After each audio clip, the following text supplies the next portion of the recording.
ఓహో ఏంటి ఆహా ఓహో బాగున్నారయ్యా? బాగున్నారా? ఆ, బాగున్నారంటే ఎలా ఉన్నారు? ఎంత చక్కగా ఉన్నావే.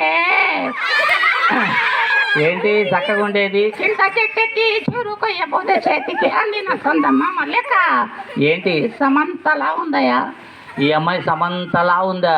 ఆ, ఏంటమ్మా అంత దూరం వెళ్ళావు, ఇక్కడ దగ్గర ఈ అమ్మాయి దీపిక పదుకుని ఎలా ఉంది? హిందీ హీరోయిన్ దీపికా పదుకునే. ఆ, ఆ అమ్మాయి ఏమో సమంత. అవునా? ఆ, గురువు గారు, ఏమైంది బాబు? వీళ్ళిద్దరి మధ్యలో నేను ఎట్లున్నా? ఇద్దరి మధ్యలో ఆ, నువ్వు ఆ, ఎలా ఉన్నావు నాయన? మహేష్ బాబులా లేనా? మహేష్ బాబా. ఆ, ఆయనేమో 6 అడుగులు పైన, నేను 2 అడుగుల కింద.